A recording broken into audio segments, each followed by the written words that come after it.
আসসালামু আলাইকুম, কেমন আছেন আপনারা সবাই? আশা করি সবাই অনেক ভালো আছেন। আমি সব সময় দোয়া করি আপনারা যে যেখানে আছেন সবাই ভালো থাকেন, সুস্থ থাকেন, সব সময়ের জন্য এটাই দোয়া করি।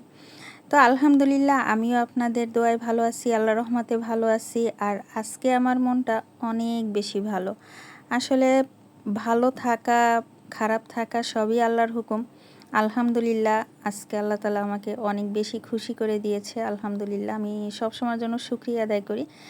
আর সেটার কারণ হয়তো অনেকেই জেনে গেছেন, যারা আমার পেজের সাথে যুক্ত আছেন, যারা আমার সাথে আছেন, যারা সবসময় আমার পোস্টগুলো দেখেন, ভিডিওগুলো দেখেন, তারা অবশ্যই জেনে গেছেন যে আলহামদুলিল্লাহ আমি এত এই যে কয়েকটা মাস যে পরিশ্রমটা করলাম, সেই পরিশ্রমের ফলাফলস্বরূপ যেটাকে আমরা সোনার হরিণ বলে থাকি, আমরা যারা পেজে কাজ করি, সেটআপটা আলহামদুলিল্লাহ আমি পেয়ে গেছি। ফেসবুক আমাকে দিয়ে দিছে। সেটা একমাত্র সম্ভব হয়েছে আপনাদের পাশে থাকা, আপনাদের ভালোবাসার জন্য।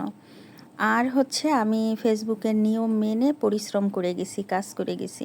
ফেসবুক যা যা আমাকে নিষেধ করছে যে এটা করা যাবে না, এটা বলা যাবে না, আমি সেটা কখনো করিনি, আর কখনো ধৈর্য হারা হওয়া যাবে না।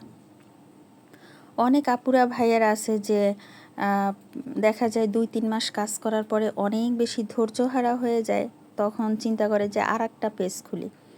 আপনার পেজটা যদি ঠিক থাকে, ভালো থাকে, আপনি যদি দেখেন যে না আপনার পেজে কোনো অসুবিধা নাই, তাহলে আমি বলবো যে আপনি এখানে ফেসবুকের নিয়ম মেনে কাজ করে যান।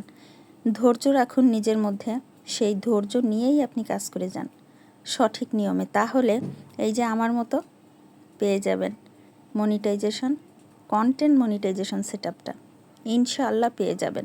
এর জন্য পর্যাপ্ত পরিমাণে ধৈর্য রাখতে হবে এবং অনেকটা সময় আপনাকে এখানে দিতে হবে।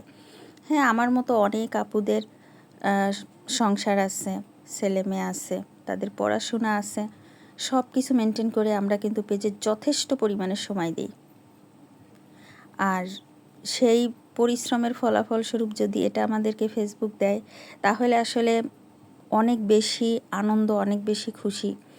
কারণ কি, আমরা যে বিষয়টা নিয়ে কাজ করি বা যে কোনো বিষয় নিয়ে অনেক বেশি পরিশ্রম করি, সেটা যখন সফল হয়, সফলতার দ্বার প্রান্তে পৌঁছে যায়, তখন কিন্তু আসলে আমাদের সেই পরিশ্রমটা তখন আর মানে পরিশ্রম চলাকালীন সময় যে কষ্টটা আমরা করে গেছি, কতটা কষ্ট করে গেছি সেটা কি বলবো।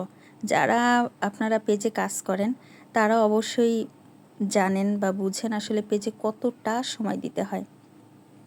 তাই সবাইকে একটা কথাই বলবো, ধৈর্য হারা হবেন না, পরিশ্রম করে যান ফেসবুকের নিয়ম মেনে।